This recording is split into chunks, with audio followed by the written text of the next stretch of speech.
సామెతలు 24 అధ్యాయం. దుర్జనులను చూసి మత్సరపడకుము, వారి సహవాసము కోరకుము. వారి హృదయము బలాత్కారము చేయ యోచించును, వారి పెదవులు కీడును గూర్చి మాటలాడును. జ్ఞానము వలన ఇల్లు కట్టబడును, వివేచన వలన అది స్థిరపరచబడును.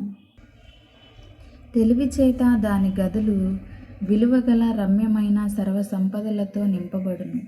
జ్ఞానము గలవాడు బలవంతుడుగా నుండును, తెలివి గలవాడు శక్తిమంతుడుగా నుండును. వివేకము గల నాయకుడవై యుద్ధము చేయుము, ఆలోచన చెప్పువారు అనేకులుండుట రక్షణకరము. మూర్ఖునికి జ్ఞానము అందదు, గుమ్మమునొద్ద అట్టివారు మౌనులై ఉందురు. కీడు చేయ పన్నాగములు పన్నువారికి తంటాలమారి అని పేరు పెట్టబడును. మూర్ఖుని యోచన పాపము, అపహాసకులు నరులకు హేయులు. శ్రమదినమున నీవు కృంగిన ఎడల నీవు చేతగాని వాడి వగుదువు. చావునకై పట్టబడిన వారిని నీవు తప్పించుము, నాశమునందు పడుటకు జోగుచున్న వారిని నీవు రక్షింపవా? ఈ సంగతి మాకు తెలియదని నీవనుకొనిన ఎడల హృదయములను శోధించువాడు నీ మాటను గ్రహించును గదా. నిన్ను కనిపెట్టువాడు దాన్ని నెరుగును గదా. నరులకు వారి వారి పనులను బట్టి ఆయన ప్రతీకారం చేయును గదా. నా కుమారుడా, తేనె త్రాగుము, అది రుచిగలది కదా.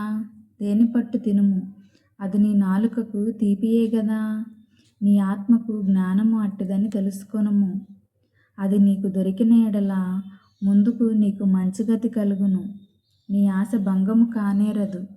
భక్తిహీనుడా, నీతిమంతుని నివాసమునొద్ద పొంచియుండకుము, వాని విశ్రమ స్థలమును పాడు చేయకుము. నీతిమంతుడు 7 మార్లు పడినను తిరిగి లేచును, ఆపత్కాలం నందు భక్తిహీనులు కూలుదురు. నీ శత్రువు పడినప్పుడు సంతోషింపకుము, వాడు తొట్టిల్లునప్పుడు నీవు మనసున నుల్లసింపకుము. యెహోవా అది చూసి అసహ్యించుకొని వాని మీద నుండి తన కోపము త్రిప్పుకొనునేమో. దుర్మార్గులను చూసి నీవు వ్యసనపడకుము, భక్తిహీనుల ఎడల మత్సరపడకుము. దుర్జనునికి ముందుగతి లేదు, భక్తిహీనుల దీపము ఆరిపోవును. నా కుమారుడా, యెహోవాను గనపరచుము, రాజును గనపరచుము. అలాగు చేయని వారి జోలికి పోకుము, అట్టి వారికి ఆపద హఠాత్తుగా తటస్థించును. వారి కాలము ఎప్పుడు ముగియునో ఎవరికి తెలియను. ఇవియు జ్ఞానులు చెప్పిన సామెతలే. న్యాయము తీర్చుటలో పక్షపాతము చూపుట ధర్మము కాదు. నీ యందు దోషము లేదని దుష్టునితో చెప్పువారిని ప్రజలు శపించుదురు. జనులు అట్టి వాని యందు అసహ్యపడుదురు. న్యాయముగా తీర్పు తీర్చు వారికి మేలు కలుగును. క్షేమకరమైన దీవెన అట్టి వారి మీదికి వచ్చును.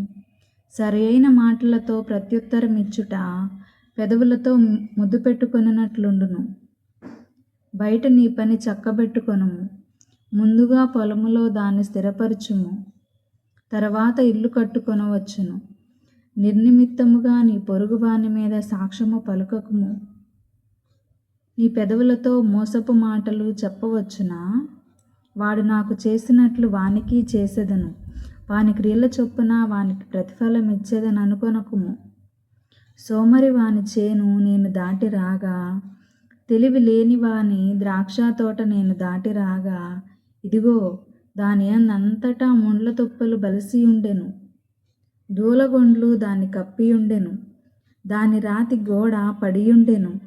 నేను దాన్ని చూచి యోచన చేసుకొంటిని, దాన్ని కనిపెట్టి బుద్ధి తెచ్చుకొంటిని. ఇంక కొంచెము నిద్ర, ఇంక కొంచెము కునుకుపాటు, పరుండుటకై ఇంక కొంచెము చేతులు ముడుచుకొనుట, వీటి వలన నీకు దరిద్రత పరిగెత్తి వచ్చును. ఆయుధస్తుడు వచ్చినట్లు లేమి నీ మీదికి వచ్చును.